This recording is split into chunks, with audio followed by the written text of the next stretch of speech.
एक समय की बात होती है। नीलमपुर गांव शहर से दूर जंगल के बीचों बीच बसा था, जहां चारों तरफ सिर्फ पेड़ पौधे और घना जंगल ही था। इसलिए शाम के समय कोई भी अपने घर से बाहर नहीं निकलता था। गांव के लोगों का कहना था कि जो भी शाम के समय उस जंगल के पास से गुजरता है वह गायब हो जाता है। गायब होने के डर से लोगों ने शाम के समय अपने घर से बाहर निकलना ही बंद कर दिया। अगर कोई भूल से भी शाम के समय उस रास्ते से चला जाता था तो वह गायब हो जाता था। एक दिन की बात होती है। नीलमपुर का भीमा बाजार से सामान बेचकर घर वापस जा रहा था।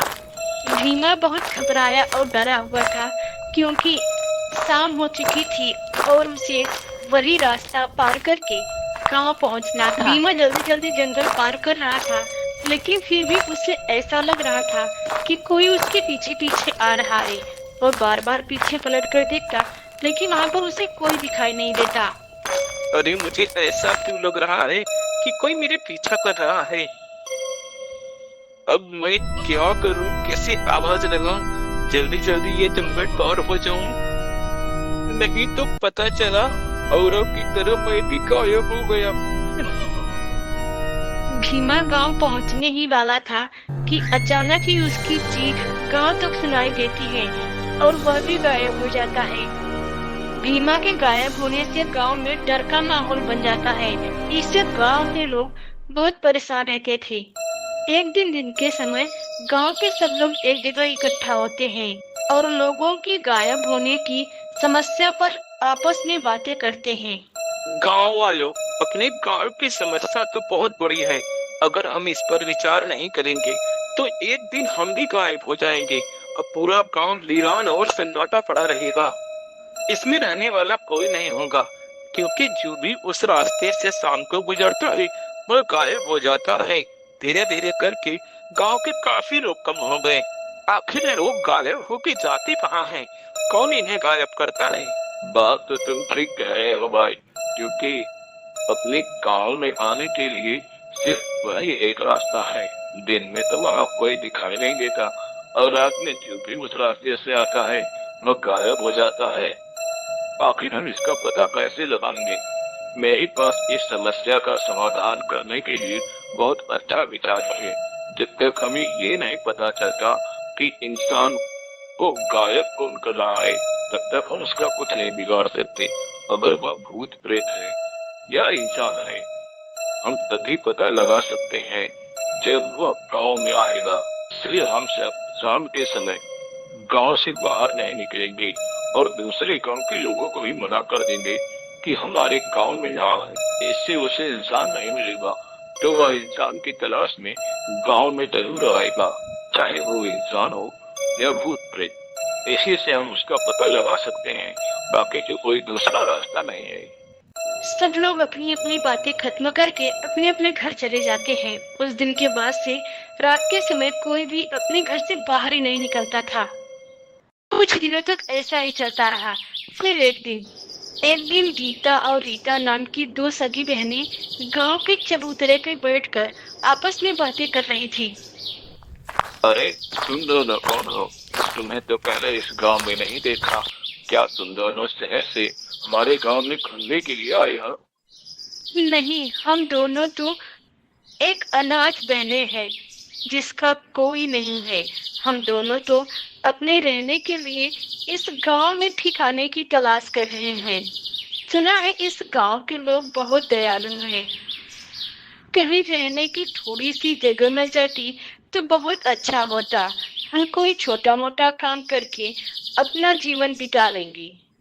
वैसे अगर तुम दोनों को ऐतराज ना हो कि तुम दोनों मेरे घर में रह सकती हो, मैं तो घर में अकेला ही रहता हूँ और मेरा घर बहुत बड़ा है। जब तक तुम्हारा खुद का घर नहीं होता तब तक तुम मेरे घर में रह सकती हो। वैसे तुम दोनों तो मेरी बहनों जैसी ही हो। ओला दोनों बहनों को साथ लेकर अपने घर पर जाता है। उसे जाते हुए गांव का एक बूढ़ा इंसान देख लेता है। बूढ़ा गंगाराम गांव के दो चार लोग और भोला को बुलाकर इस बारे में बातें करता है। देखो भोला, बहुत दिनों से अपने गांव में एक भी इंसान गायब नहीं हुआ। और शाम के समय ये दोनों लड़कियां अपने गांव में आई हैं, तो हमें इन पर नजर रखना पड़ेगा। यूं आंखें बंद करके किसी पर विश्वास करना ठीक नहीं। बात पे तुम ठीक कह रहे हो काका। बहुत दिन हो गए अपने गांव में शाम के समय ना कोई बाहर गया और ना ही अपने गांव में आया। फिर ये दोनों लड़कियां, बोला भैया इस पे नजर रखनी पड़ेगी, कहीं ये लड़कियां तुम्हें भी ना गायब कर दे। दे बोला तू डर मत, तू इन दोनों लड़कियों पर विश्वास मत करना और घर के बाहर भी रहना।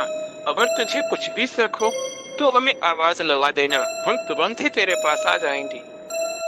गांव वालों की बातों से भोला की हालत खराब हो जाती है। वो अपने घर वापस हो जाता है। गांव वाले ठीक कह रहे थे, हमें किसी अनजान पे इतना भरोसा नहीं करना चाहिए। पता नहीं वो लड़कियां कौन हैं, अब मेरा क्या होगा। लेकिन डर के मारे उसे नींद नहीं आती। वह आंखें बंद करके पलंग पे लेटा था। जैसे ही आधी रात होती है उसे बहुत अजीब अजीब सी आवाजें सुनाई देने लगती है। भोला जब अपनी आंख खोलकर देखता है तो वो दोनों बहनें भयानक चुड़ैल बनकर भोला के पास खड़ी थी। वो चुड़ैल बहनों को देखकर भोला की चीख निकल जाती है और वो तुरंत ही भागने की कोशिश करता है। भोला की चीख सुनकर गांव वाले भोला के घर की तरफ दौड़ते हैं। तब वे दो चुड़ैल बहनें भोला के शरीर से उसकी खोपड़ी निकालकर उसका खून पीने लगती हैं। यह सब देखकर गांव वाले पूरी तरह से घबरा जाते हैं। गांव वालों भागने मत दो, इन्हें घेर लो चारों तरफ से, पकड़ो इन्हें, जाने मत दो। गांव वाले चारों तरफ से घेर कर दोनों चुड़ैल बहनों को पकड़ लेते हैं। तभी वहाँ पे गांव के पंडित जी आ जाते हैं और चुड़ैल से कहते हैं, जल्दी बताओ तुम दोनों कौन हो और कहां से आई हो?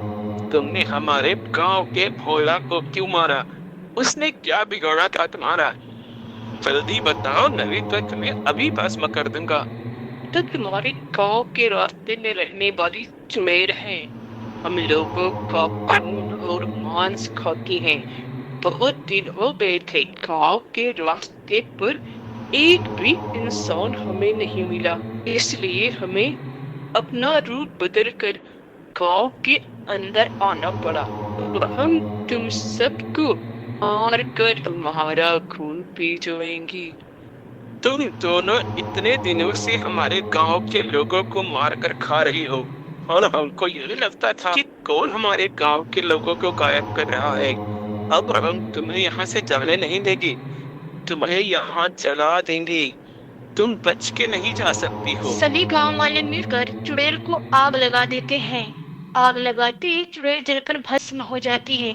उस दिन के बाद से उस गांव के लोग कभी गायब नहीं हुए और गांव वालों को चुड़ैल से हमेशा हमेशा के लिए मुक्ति मिल गई।